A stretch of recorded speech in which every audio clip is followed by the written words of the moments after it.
This is Plant-Based Briefing. Don't plants have feelings too? Responding effectively to 13 frequently asked questions about food, fiber, farm animals, and the ethics of diet. Part 2. By Karen Davis of United Poultry Concerns at upc-online.org. And I'm your host, Marian Erickson, and today's article is a bit longer than most, so I've read Part 1 yesterday, and this is Part 2 today. Now let's get right to today's plant-based briefing. Don't plants have feelings too? Responding effectively to 13 frequently asked questions about food, fiber, farm animals, and the ethics of diet. Part 2. By Karen Davis of United Poultry Concerns at upc-online.org. Number 7. Yes, but didn't God give humans dominion over all other animals? If so, what's wrong with raising them for food and killing them as long as we treat them humanely while they're still alive? Some people believe that the Creator gave humanity, quote, dominion over other life. Others see the idea of dominion as an assertion of human ego in conflict with true spirituality and common sense. One way or other, a loving God does not authorize humanity to degrade, insult, and terrorize the other creatures of the earth, any more than people are authorized to bully, terrorize, and belittle one another. The idea of a gracious human spirit is expressed in the Christian Bible, for example, where it says, "O Jerusalem, how often have I longed to gather your children together as a hen gathers her chicks under her wings." Matthew 23:37. Like nature, Scripture can be invoked to justify almost anything one wishes to do. Instead of dwelling on verses that invite us to be pompous and violent, we should focus on passages and images that instruct us to be peaceful, participating members of creation. Most world religions envision a golden age when humans lived peaceably on earth without bloodshed. In Genesis 1:29, God gives to humans every herb bearing seed and every tree in which is the fruit of a tree yielding seed. God says that for us, these seeds and fruits, quote, shall be meat. The biblical image of the Garden of Eden is paralleled by the classical image of the Golden Age and by ancient Indian depictions of a peaceable kingdom on earth.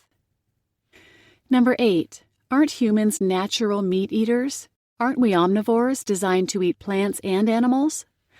Arguments about the true and ancient diet of humanity are largely speculative. Opposition to flesh eating goes back to antiquity, as shown in Howard Williams' history, The Ethics of Diet, from 1883. Records show a traditional association between certain human cultures throughout the world and a diet comprising, though not necessarily based on, meat. A vigorous human lifestyle can sustain some intake of the flesh of vigorous animals.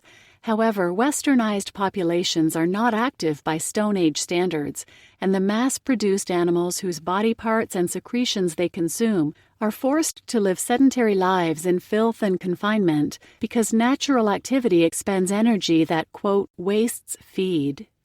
There is clear evidence that an animal-based diet causes degenerative diseases. Actual cases can be cited, and actual clogged arteries and starved internal organs can be viewed every day in the hospital or morgue. Where is the comparable evidence showing that people living on a varied plant-based diet suffer as a result from calcium, protein, and iron deficiencies, heart attacks, and strokes?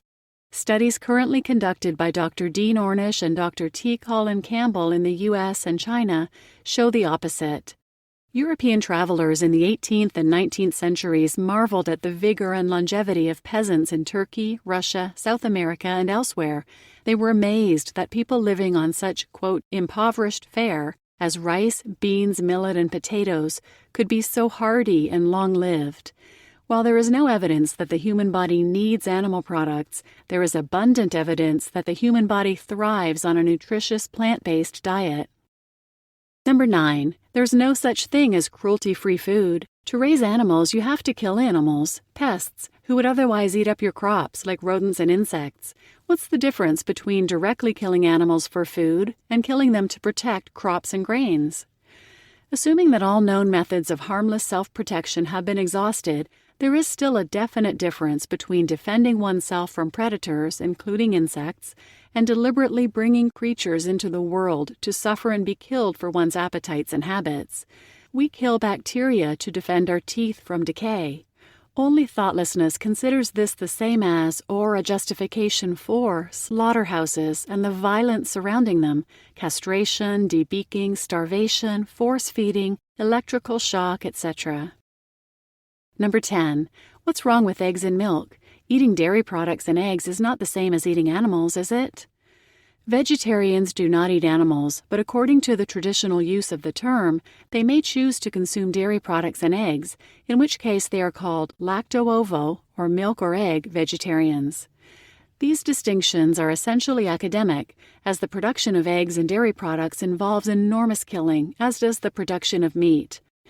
Surplus cockerels, unwanted calves, quote, spent dairy cows, and laying fowl have been slaughtered, bludgeoned, trashed, drowned, and ditched through the ages. Disposing of the, quote, surplus males by the dairy industry is the basis of the veal calf industry. The egg industry trashes half the population of birds born, more than 250 million male chicks, every year. In fact, dairy products and eggs are every bit as much animal parts as meat or muscle tissue is.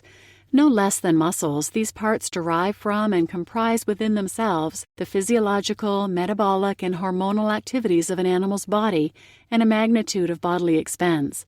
A hen's egg is a generative cell, or ovum, with a store of food and immunity for an embryo that, in nature, would normally be grown inside the egg.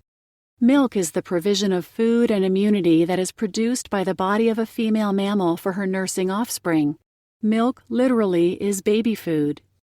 For thousands of years, human beings have manipulated the bodies of hens and cows in order to extract these body or baby parts for themselves. Now, as in the past, the economically spent fowl and cow are shipped to the slaughterhouse when their bodies no longer pay. They endure days of pre-slaughter starvation and long trips to the slaughterhouse because of their low carcass value. To be a lacto-ovo vegetarian is not to wash one's hands of misery and murder. Number 11. What about jobs? What will happen to all the jobs if people stop consuming animal products? Are you trying to put people out of work? The fear pounded into meat industry workers about losing their jobs if people convert to a vegan diet locks them into the only fate they know. As long as people exist, food will have to be produced and someone will have to produce it for them. Imagine if all those protein-rich soybeans and other produce now fed to farm animals were harvested directly for people and turned into everything from burgers to ice cream. Imagine all the jobs.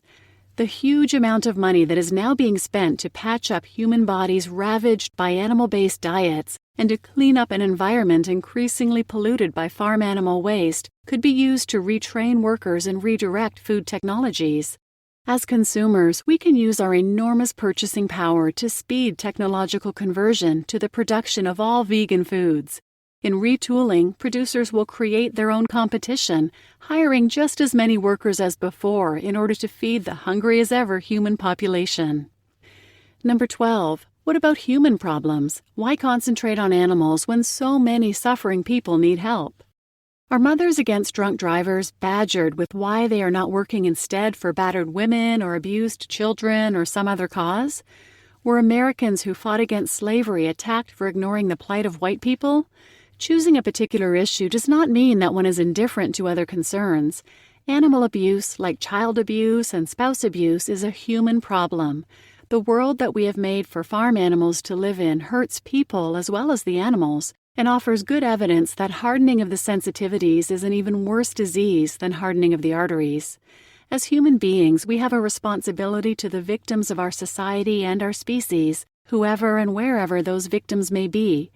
Every social justice movement in history has been scorned by the mainstream, which is made up ironically of people whose own freedoms and rights were won by revolutionaries at an earlier time. Number 13. Forget about ethics. You'll make a better case for veganism if you stick to health and environmental issues. Do you honestly think people are ever going to care about farm animals? Some people argue that we should emphasize health, food safety, and environmental issues rather than the animals and their plight, because humans are basically selfish. While it is important to combine these issues whenever possible, it is a mistake to assume that people cannot or will not care about their fellow creatures.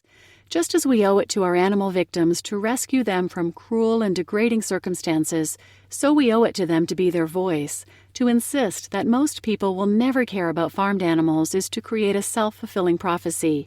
2 centuries ago, most people didn't want to hear about human slaves either. Most people will openly care and move toward change when they feel it is socially safe. Millions of people have impulses of compassion that have been stifled by self-doubt and fear of ridicule. Eventually, some of the health and environmental problems caused by an animal-based diet may be solved or reduced by technology, at least in appearance. Only the ethics of diet, the pain and suffering, the shared mortality and claims of our fellow creatures upon us are lasting. You just listened to Don't Plants Have Feelings Too? Part 2 by Karen Davis of United Poultry Concerns at upc-online.org. Thanks for listening.